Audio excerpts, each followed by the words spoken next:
Morning, Glory America. I'm just playing this because in Phoenix on Saturday, many of the bleary-eyed attendees to the Arizona Senate and Arizona Governor GOP division debates that I moderated with Kathy Hewitt hadn't run the comb through their hair. It was just like this. It was really wild. Everyone was kind of, bumping into each other. But I just meant to tell you yesterday, we had 750 people at 8:30 in the morning for two political debates. That is what we know as a demand signal here at the Hugh Hewitt Show. Good morning. I hope you're in great shape. I hope you're having a good first cup of coffee, that the alarm went off some time ago. You've been up for hours. I hope that's the case. I realized last night, as I was doing some show prep, there was a story somehow involving Hawaii that didn't make it into my stack of stuff. And I said, I wonder if anyone is awake in Hawaii anymore. You know, when I did this show in the afternoon before Bill Bennett retired, and I replaced the irreplaceable, the unreplaceable Bill Bennett on the morning drive in the East, I had a lot of callers from Hawaii. AM 690, The Answer, 94.3 FM, The Answer. Now I don't know if anyone's awake. It's not like it's Vegas, right? In Hawaii. Is anyone awake in Hawaii? 1-800-520-1234. Ben, open up the line. It's Hawaiians only. 1-800-520-1234. I know as I go further west, there's always somebody awake in Las Vegas. There's always someone awake in Las Vegas. And there's usually some stoners in Oregon that want to call in. But I don't know if anyone's in Hawaii anymore. You know, in another hour or so, California's awake and moving around. But not Hawaii.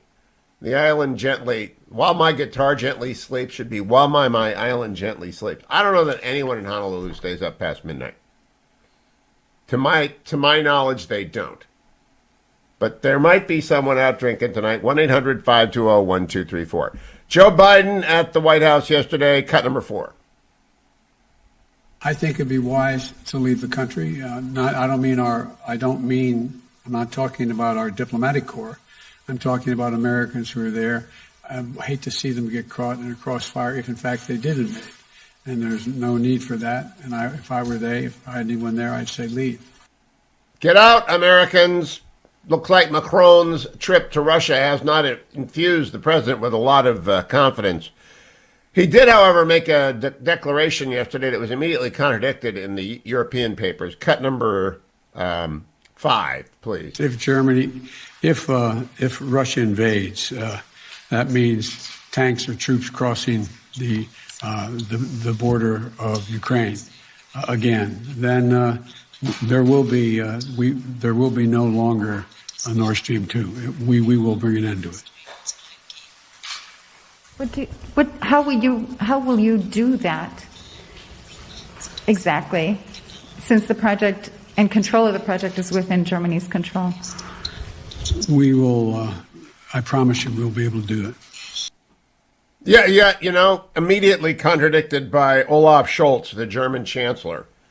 Biden says Nord Stream 2 pipeline won't go forward, and the Financial Times reports U.S. and Germany struggle to present a united front on Nord Stream 2.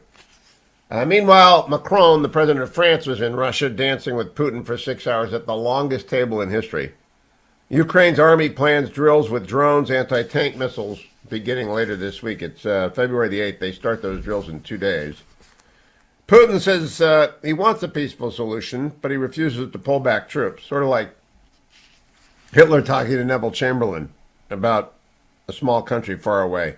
Paris says Putin agreed to start no new maneuvers near Ukraine for now, and then that was immediately contradicted by Russian sources. Tim in Hawaii. Good morning, Tim. You're there. Good morning from Molokai, the Friendly Isle. Well, I'm always listening to you. We're always up here. What are you doing up at that hour of the morning in Molokai? Hey, nothing better to do late at night than listen to you. Listen to George Norrie on Coast to Coast, and I tune in to you. Well, it's very good to know. How is the surf in Molokai right now? Oh, not bad. North Shore is always rough in the winter on Molokai, so we just wait around for the South Shore a little bit. I've always preferred the South Shore. Well, on the other islands like Maui, you got to do the South Shore because it's too big for you on the North Shore. No, the North Shore. I'm called North Shore Hugh. Don't you know that? I didn't know that. No, Yeah. I never heard that one before. That's absolutely the case. Tim, go back, have another. You're not the only one. Pine. Paul's Graf just spoke up. Margaret in Hawaii. Hi, Margaret. Yes, I'm Margaret in Hawaii. How are you, Margaret? Well, right now I have a bad cold, but I do listen to you whenever I can. Why are you Within awake 3 at this hours. time in the morning? Well, because I just stay up to listen to you and then Gallagher. You listen to Gallagher? Yeah, I listen to Gallagher, but I have a bad cold right now. Most But I people wanna with bad tell you, colds do listen to Gallagher. I'm 94 years old. Okay, well, God bless you. I'm going to try and keep pace with you. But if you listen to Gallagher, that's not good for you. Well, I know, but sometimes you're not good for me either. I don't always agree with you either. Oh, well, do you know anything about the Paul's Graf case? No. Okay, I'll tell you about that soon, Margaret. Thank you. My mother-in-law was named Margaret, and she was in Hawaii on Pearl Harbor Day. So we got that going for us. Tracy in Hawaii. How are you, Tracy? Hi. I'm Hi. fine. What are you doing awake in Hawaii? I'm working. I work night shift. Oh, well, you see, those people, there are a few people. What do you work at in Hawaii? I work at the electric company Well, don't. as security. Okay, don't flip any buttons. I know. I'll right. try not to. All right, thank you, Tracy. Just check it. We do have some people in Hawaii. That's great. I got to tell you, yesterday's show, two funny things happened. Yesterday, I was talking to Chris Christie, and I referred to causation in President Trump after Governor Christie said President Trump incited a riot. I brought up Paul's Graf, and Dwayne turned out the transcript, posted it immediately. But Paul's Graf is a case known only to first-year tort students from the 20s involving a railroad and fireworks and a poor woman named Helen. And her daughters. And her daughters. And it involves causation, proximate and actual. And Dwayne typed it as Paul's *S Graf. And this was the source of much mirth among the lawyers. I had Marcus Plant for torts, so I know my Paul's Graf. I taught torts 1 year, and I could even teach him. My friend Gary Walensky wanders around certain that there's a group of people in the country licensed to practice law, don't know anything about torts. And I taught torts for 1 year before common law started at Chapman. But I know my Paul's Graf, but we're going to try and throw some case names at Generalissimo throughout the day to see if he comes up with any of those. So if any of you have favorite case names, let us know. Back to the rundown. Republican senators vow to thwart any Iran deal if Biden skips congressional review. We'll talk with Tom Cotton, senator from Arkansas, about that later. Eric Lander, you've never heard of, resigned from the White House for reasons that you will never know, and with an impact that was negligible to begin with. He was the science advisor. By contrast, Peter Thiel's decision to step down from Facebook later in the year is going to make Facebook an even greater target in the eyes of the center-right, because Peter Thiel may be the only center-right conservative on that board. And Peter is a genius, and he represents sort of tech to the Republican Party that it can be redeemed, but after he leaves the board, not sure. Welcome back, America. That music means David M. Drucker joins me of the Washington Examiner. You see him all over cable. He's the author of In Trump's Shadow. I just tweeted out that I think that's going to be the title of the year, David. Good morning. How are you? I'm great, you. Do they give a Title of the Year award anymore? They should, and I've got to give credit where it's due to my agent, Matt Latimer, who, when we were going through titles, and the one I originally liked, he just didn't feel right about, and he turned out to be correct, and this one grew on me, but Matt Latimer coined In Trump's Shadow, and it really is a good one. Yeah, well, Matt Latimer's this fine, smart guy who, along with Keith Urban over at Javelin, does a fine job. I coined the cover for the title for Sarah Huckabee Sanders' book, Speaking for Myself, and she gives me a nice credit. And I always like titles when they work, and I think hers works, but I think In Trump's Shadow really worked. Right before you came on, David, I played an exchange from the Arizona governor's debate I moderated on Saturday. All four of the would-be governors refused to state their booster status, despite what President Trump had said, and they're trying to have it both ways. They praised Trump's achievement on the vaccine, but they're trying to play to the anti-vaxxers. The president has got in the way of some of his acolytes. Well, this happens on occasion, and it's always interesting to watch because, sometimes Trump isn't necessarily out in front on this stuff. he's got a good radar for where his base is, and he ends up following them. This vaccine, look, as you know, has become not just a matter of health and dealing with the pandemic, but a political matter. Some of it is in reaction to vaccine mandates that some people believe are onerous. I find it curious because we've been living vaccine mandates for decades. I mean, I had to take a measles vaccine to go to school and sign paperwork. My parents had to. It said I had been vaccinated for that and a whole bunch of other stuff. I have to do it for my kids.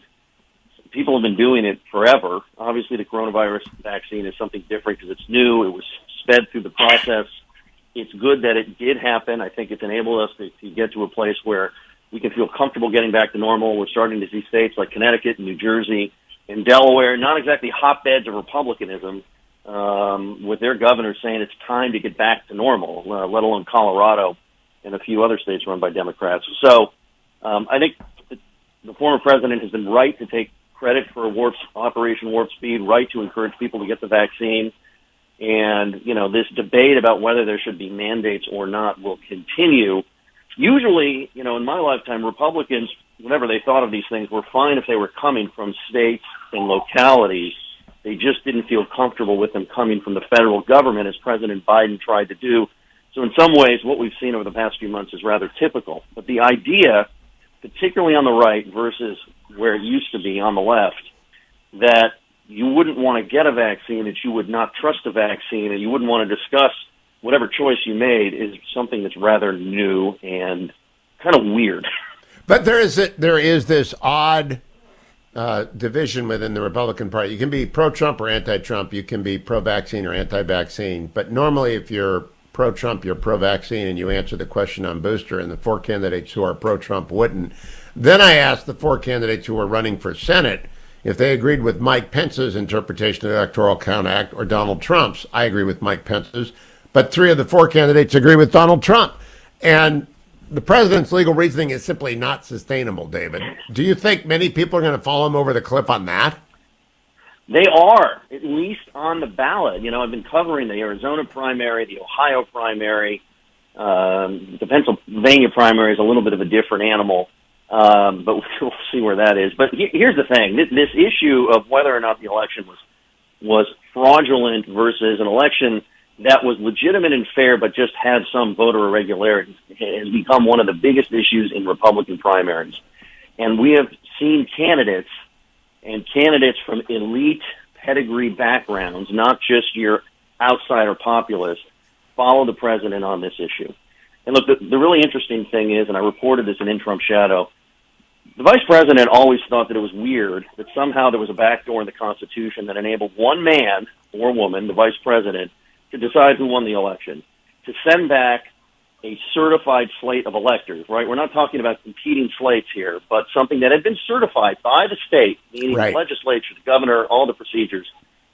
But he had his lawyer look into it, just to be clear. And his lawyer determined exactly what they thought made sense to them, and they created a paper trail because they didn't want somebody to try this again.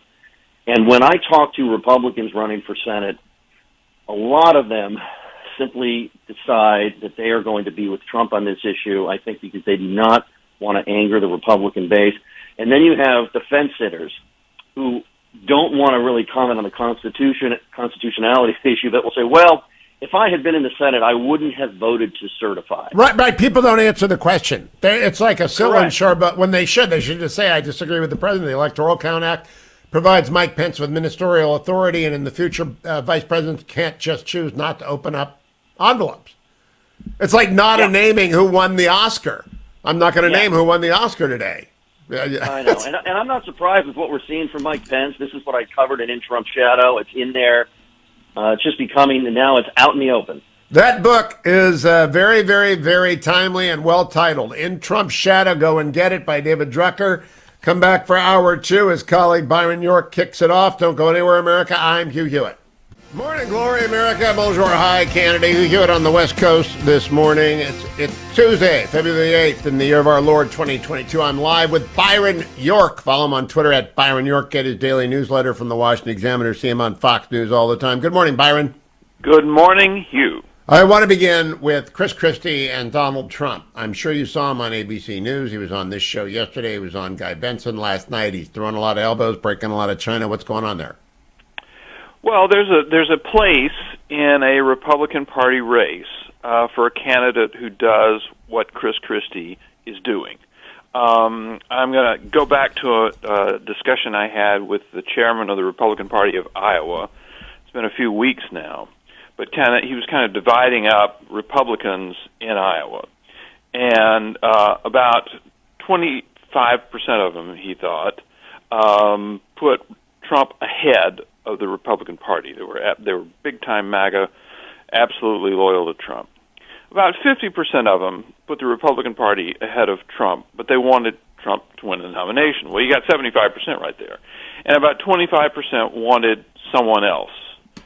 They wanted to move on. Although those people, when push comes to shove, realize that elections are binary things, they would support Trump against a Democrat. So there's this lane, if you will, in a Republican primary or caucus election for somebody who comes out and says, look, Donald Trump did great things for the United States. He accomplished this, this, and this.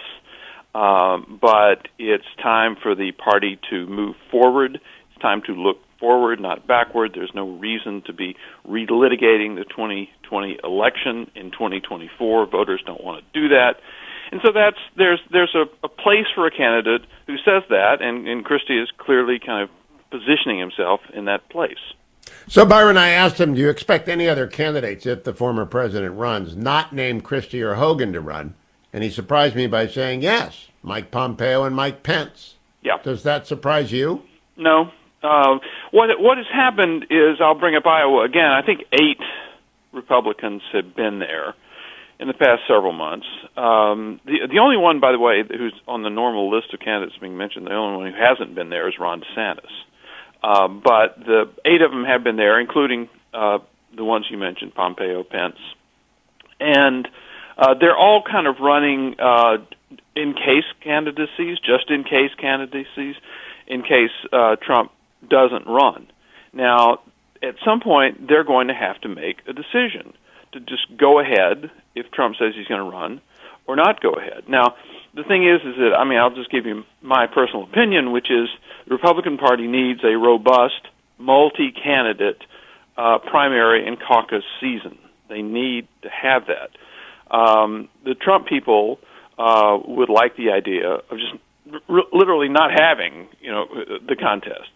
And remember, there have been some states, like South Carolina, that did not have a Republican primary in a year when there was a presidential incumbent. That is, there was a Republican president in office running for re-election. But there is no Republican in the White House, and there needs to be a multi-candidate primary and caucus campaign. Now, Byron, what I think is really amazing is that the demand signal, I moderated an Arizona governor's debate among GOP I went through that last night, yes. Okay, and the Senate, and there's 750 people on a Saturday morning at 8:30. To me, the demand signal is the most interesting thing. Yeah. And so the Republicans need to do this. They need to go out on the road, because there is a huge desire for people to hear criticisms of Joe Biden, but at the same time to get clarity on where people, and the two cross-cutting issues was Mike Pence right to discard the ballots. As a legal matter, I think he was. There's a political answer, and 3 out of 4 Senate candidates said Mike Pence was wrong. And did you get a booster? And none of the Arizona gubernatorial candidate would answer that. So we've got deep fissures in the Republican primary on the two obvious questions, right? Yeah. Well, first of all, there is, among Republican audiences, there is intense interest in the Biden administration and all the bad things the Biden administration is doing, in their view. I mean, there's intense interest in what's happening on the border. There's intense interest in what's happening in the economy. There's intense interest in what's happening in education and what children are being taught in schools. There's a lot of intense, in-the-moment interest in that. Now, I think that the audience didn't love it when you asked some of these questions. But the problem we have as far as 2020 is concerned, is that, Bill Clinton used to say all elections are about the future. And that's actually true. Voters are not going to want to relitigate 2020 when the 2024 election comes around. But there are two groups or people who are interested in doing that. One, Democrats want to do it because they want to talk about January 6th as much as possible. Oh, yes. And two, Donald Trump wants to do it. So the Republicans who are trying to move forward, and not to just never discuss January 6th, not to try to sweep it under the rug, but move forward because there's this intense interest in what the Biden administration is doing now. Those Republicans are fighting not only Democrats, who created the January 6th committee in part to keep this issue alive. Exactly correct. Exactly correct. Exactly. They're fighting not only those Democrats, but they're fighting Trump, too, who's talking about it all the time. Trump's press releases in recent times, which are kind of like his old tweets, have been fixated on the 2020 election recently. And now when you look at the speech he gave out in Texas, normal Trump speech, spoke for about an hour and a half, a lot of it was about Biden. A lot of it was about today's issues. A lot of it was touting his own accomplishments on things like energy independence or national defense or things like that. But there's always a 2020 section where he talks about how the election was stolen, how it was rigged, and you can't go forward unless you resolve the corruption and the fixing and the rigging that took place in 2020. So he will not say that. You're too young to remember 2001: A Space Odyssey, but Donald Trump's fixation on 2020 is like that giant object in the middle of every Republican primary candidate everywhere. It is. It's huge, and so Republicans are going to have to figure out how to deal with it. And my feeling is, I may be wrong. We've had some Republicans like Nikki Haley come out and say, if Donald Trump runs, I will not run. But I think that the smart thing is for Republicans not to say that. And I think at some point they're going to realize what they need to have is a real, actual campaign between themselves and this former president who changed the Republican Party, who accomplished an enormous amount, will be 78 years old on Inauguration Day, 2025, the same age that Joe Biden was when he took office and was too old to do it, and is absolutely fixated on an event that took place at that point 4 years ago, the 2020 election. But I also think they have to get right on the booster where he's right, and they have to answer that question. Do you think they will? That's going to change so much, and then one place for all of us to be humble is predicting where the coronavirus. Oh no, but I'm just saying they've got to tell us what they've done. I don't think a candidate can say, "I'm not going to tell you what I've done." Even that's going to become less relevant in the future. I was looking at, there was a spate of reports in the press yesterday or the day before about how Democrats who were kind of toast in 2022 are looking at each other and saying, hey, maybe we're not toast. And the reasons were they were doing better than expected in redistricting. The jobs report for January was very, very good, as well as the upward revisions for November and December. And the last one was coronavirus is getting under control. And you think the last thing you want to do is predict what this virus is going to do. I have one last question for you, Byron. I think we have a signal in the ratings for the Olympics, which are truly awful. They are half of what they were 4 years ago. The American people do not want to watch the genocide game. I think that signals a sea change in American public opinion about China that is deep in the middle of our politics. What say you? As a person who is actually not interested in the a lot of the sport aspects of this, I mean, if the Olympics were being held in a wonderful, free country, I probably wouldn't be watching anyway. I do think there is this sense that these games are being conducted in an authoritarian atmosphere. And when Nancy Pelosi comes out and says Americans should really, really be quiet over there because the Chinese are ruthless, it rubs a lot of Americans the wrong way. Yep. You don't tell Americans to sit down and shut up. You just don't. And that's what Nancy Pelosi did. Byron York on Twitter, in the Washington Examiner, on Fox News. Always a pleasure. Thank you. Come right back, America. I'm Hugh Hewitt. Welcome back, America. Hugh Hewitt live on this Tuesday morning. And that music means we're joined by Admiral James Stavridis, retired United States Navy, former Allied Supreme Commander of NATO, former head of Southern Command. Good morning, Admiral. How are you? Doing great, Hugh. How are you? Good, concerned. And I want to begin, I'm putting up on the Salem News Channel a map of Europe for the benefit of the Steelers fans. I'm looking at Ukraine. It is bordered by Belarus, obviously, and Russia, and Moldova, and that's kind of Russian two allies, but also Poland and Slovakia and Hungary and Romania, which are NATO allies. And then next to Belarus are Lithuania and Latvia, and poor old Estonia is up there just with Russia as a neighbor and Latvia. As Allied Supreme Commander, former Allied Supreme Commander, are you worried about second-order impacts of a Russian invasion on any of these NATO allies and very, very unpredictable events happening? Of course. And in particular, Hugh, what happens when there is a war in a country? Remember Syria? Before the civil war in Syria, there were 21 million Syrians. Today, there are 7 million Syrians living stably. There are 14 million, 7 million displaced out of Syria into bordering countries and 7 million displaced within Syria. So if you kind of run those numbers and use that as a rough calculus, you're probably looking at around 5 to 10 million potential refugees, people displaced. So there's an immediate refugee crisis. And I think the U.S. intelligence community would say around 5 million. And that is, of course, on top of the political, diplomatic turbulence that would ensue as sanctions would hit Russia. So this would be a region-wide event if Vladimir Putin makes the flawed calculus to invade Ukraine.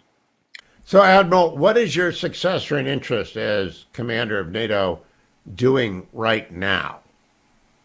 I would guess that General Todd Walters, who is the 18th Supreme Allied Commander, is sitting down with his staff daily, getting an operations brief. He's looking at a big map like the one you just showed, Hugh, except on his map, there will be very precise denominations of every battalion combat team, every corps headquarters, every missile emplacement, every long-range aircraft site, every field hospital.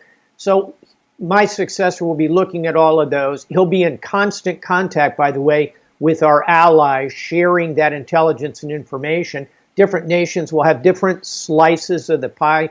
I always say about intelligence, it's not a photograph, it's a mosaic. And everyone is kind of putting the little colored piece of stone into it, and suddenly you see the big picture. So he's assembling that. So number one is intelligence. Number two, he's looking at cyber, what kind of cyber attacks are occurring, how's the U.S. helping Ukraine in terms of cyber, and number three, and finally, he's thinking about his forces.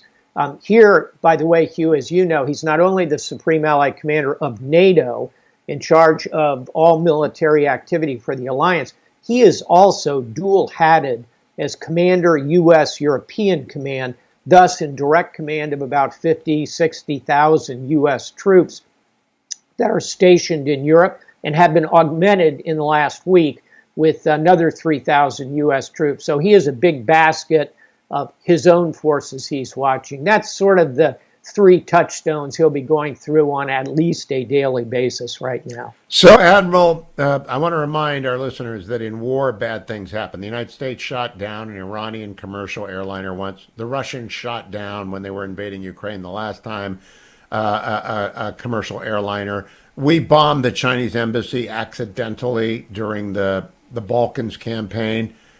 Can stuff like that happen to a NATO ally, and what will your successor, the general, do? Yes, it can happen, and it can, frankly, as you point out quite correctly, happen both ways.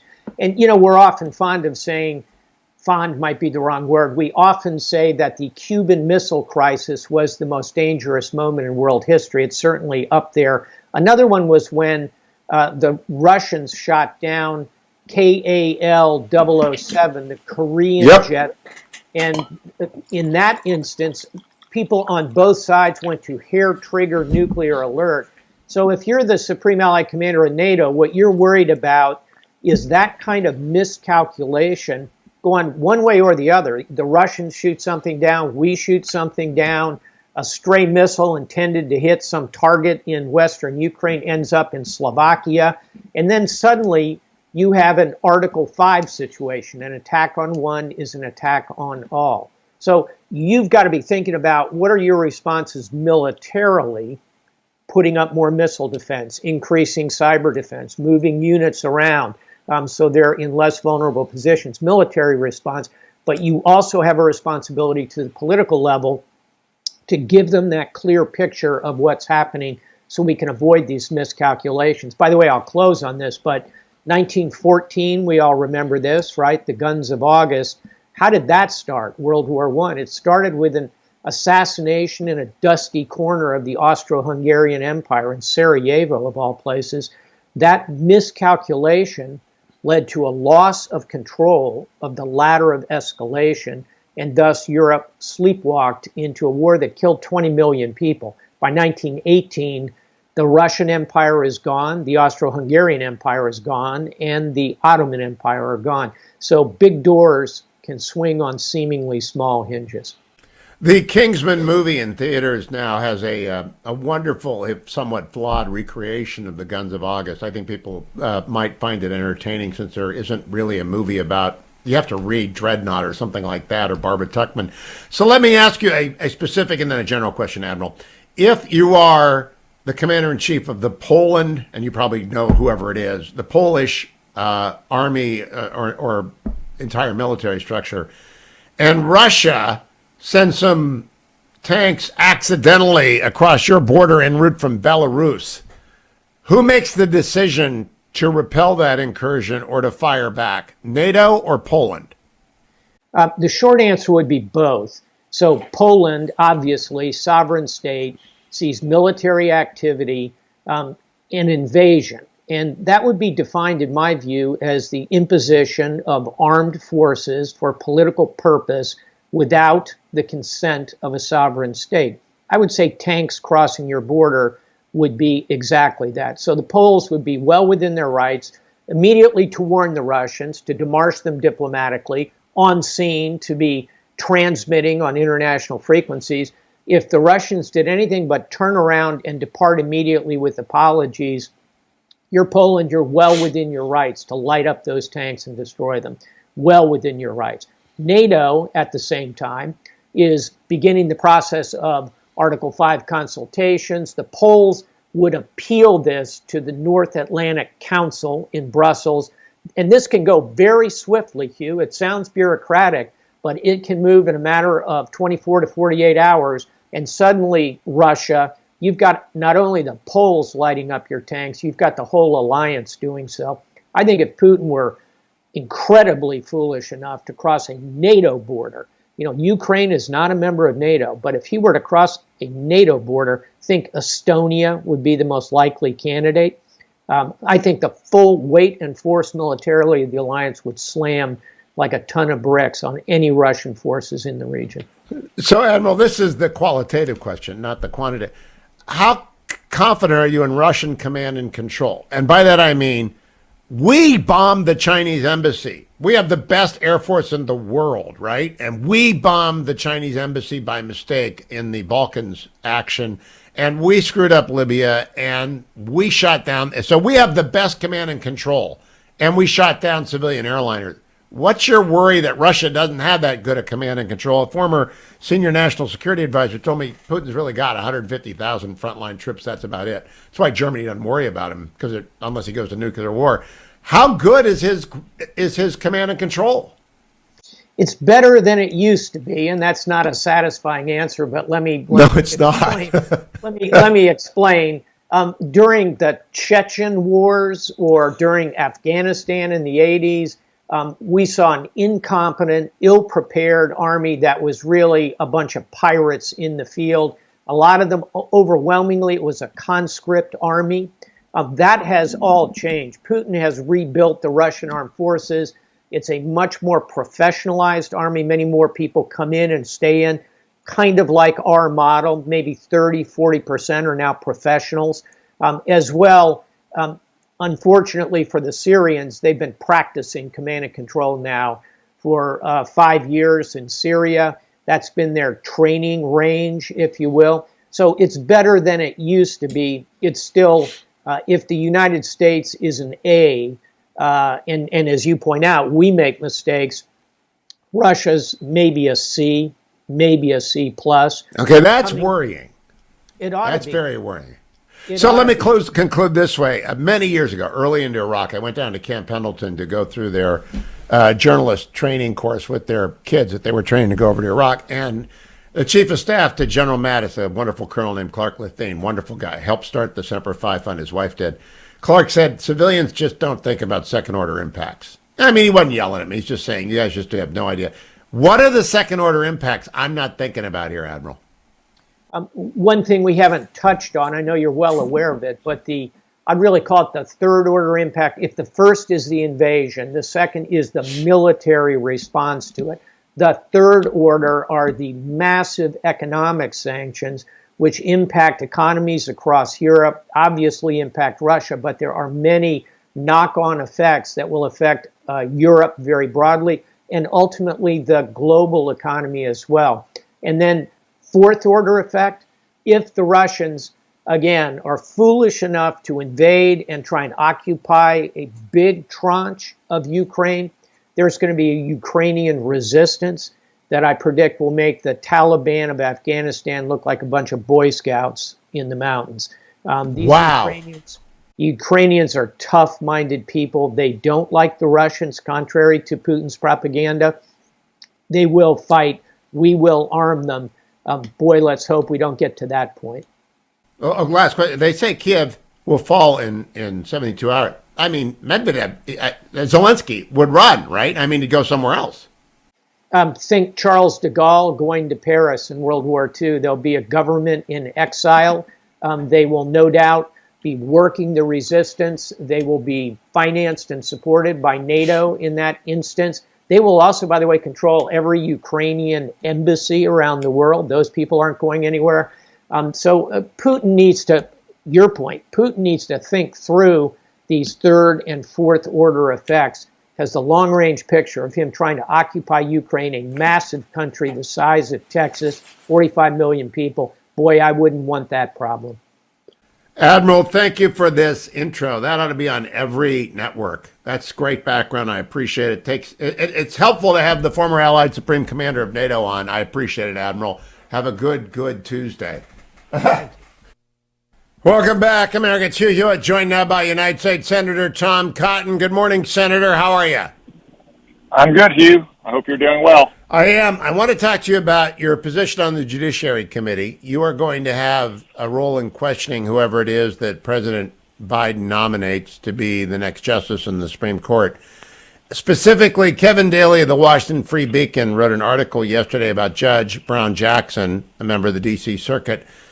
She was a dedicated and active advocate for terror suspects housed at Guantanamo Bay. Will that be an issue in the hearings? You actually raised that as an issue with her in her hearings for the D.C. Circuit Court last year. She claimed that as a federal public defender, she was assigned those cases and that she represented them, that she represented all their clients. I can understand that, but it's a question I actually ask any judicial nominee coming for our committee who I have reason to believe may have once represented terrorists detained at Guantanamo Bay. Again, it's one thing if a court assigned you that, or if as your job as a federal public defender you took that. I'd want to explore to make sure that's always the case and one didn't internally seek it out. It's another thing, Hugh, in my opinion, for these fancy lawyers at fancy firms in D.C. who went out and did pro bono work for these terrorists at Guantanamo Bay.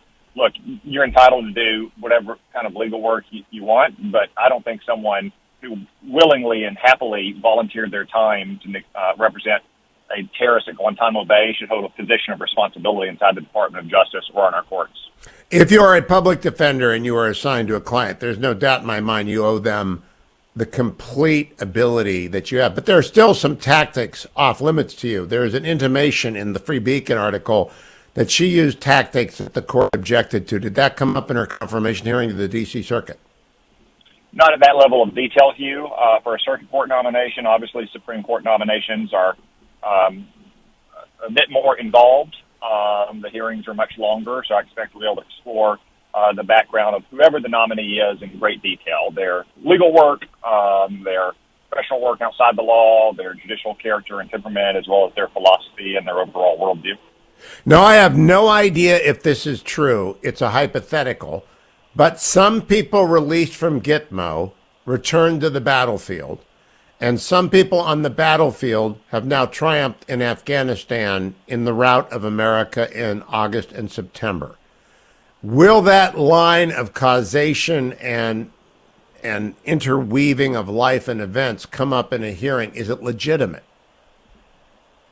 Well, Hugh, I don't want to get ahead of ourselves on who the nominee will be and what their background is, but I do think that is a legitimate line of inquiry if a nominee has represented those detainees. Again, I don't want to get ahead of ourselves about who the nominee might be, but when you're up to the Supreme Court, obviously the Senate needs to carefully evaluate what is the most important lifetime appointment in our system of government, and we'll explore everything in a nominee's background. Now, as I said to you last week, the one thing that I won't do, and I suspect Republicans won't do, is levy the kind of baseless smears and character assaults that the left did with Clarence Thomas and Brett Kavanaugh, just fabricating things out of thin air to attack the character of those men, all in an effort to try to keep them off the Supreme Court so they could continue to control the court with left-wing nominees.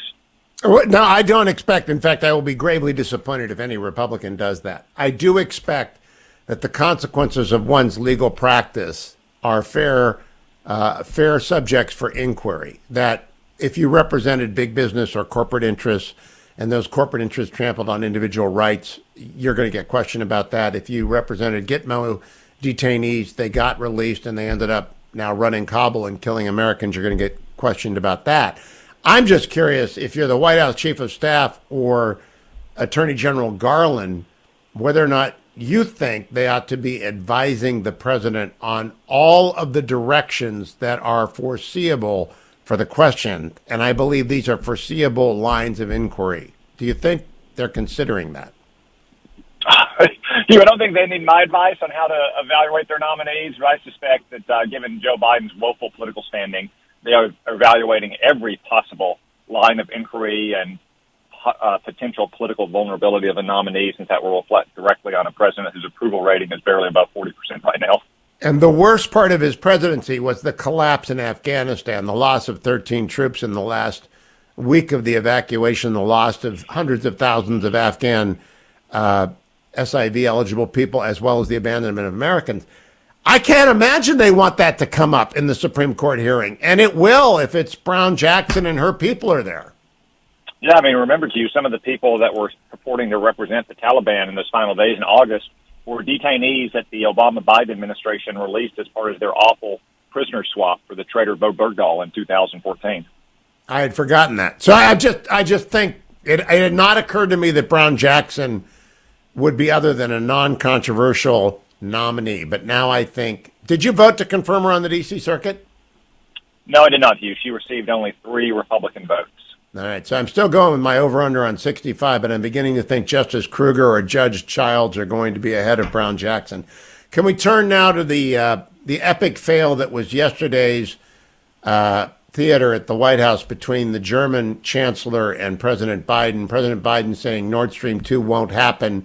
The German Chancellor saying abba dabba dabba dabba. What did you make of that exchange? Well, I didn't think it reflected well on either men. Joe Biden has failed repeatedly to confront Russia over the last year, which is one of the main reasons we reached the point we have over the last 2 months in Ukraine. Isn't it curious? The last time we had a Democratic president, Vladimir Putin invaded Ukraine. And now we've got a Democratic president, and Vladimir Putin has 150,000 troops if he marshaled on Ukraine's borders to invade if he so chooses. Yet, when we had a Republican president, who the Democrats said for 4 years was Putin's stooge, for some reason Vladimir Putin didn't invade Ukraine. It just goes to show that strength works and weakness and appeasement and conciliation does not work. And sometimes, that weakness also sets you back with your allies as well. Germany, a nominal ally of the United States, has in effect over the last couple of months been a better ally of Russia than they have of the United States or the rest of our NATO partners. You saw it Well yesterday. put. They refused. Yeah. They refused once again to say that they would shut down the Nord Stream 2 pipeline, which they never should have built in the first place. They've sent a few helmets to Ukraine, and they continue to send signals that suggest there would be divisions in the West if Russia just made what Joe Biden called a couple weeks ago a minor incursion. I mean, it's just a very disappointing showing once again from the German chancellor and the German political system. You have crystallized what I've been trying to articulate. Germany has been a better ally to Russia in the last 2 months than they have been to NATO. I think they have de facto exited NATO. And I talked to a former senior Trump administration national security expert who tells me they're just reverting to their historical great power in the central of Europe, neither east nor west, but trying to run everything, and they don't care about China. You agree with that assessment? Regrettably, I think there's a lot of truth in that. And when this Ukraine crisis is passed, I think it's time for a fundamental reassessment of our bilateral relationship with Germany. For instance, we got all those troops in Germany, and it's understandable why they were there during the Cold War, because the Iron Curtain ran right through the middle of Germany, separating West and East Germany. But I think there's good reason to question whether we need those troops in Germany anymore, or whether we'd be better served by having them in a country that's more reliably supportive of America and also closer to the front lines, a country like Poland, for instance. Now, Senator Cotton and I spent some time with Admiral Stavridis, former Allied Supreme Commander of NATO, talking about what could go wrong. American troops have unfortunately shot down an Iranian commercial airliner many, many years ago. The Russians have shot down Ka-07 decades ago, but they also shot down a commercial airliner not long ago.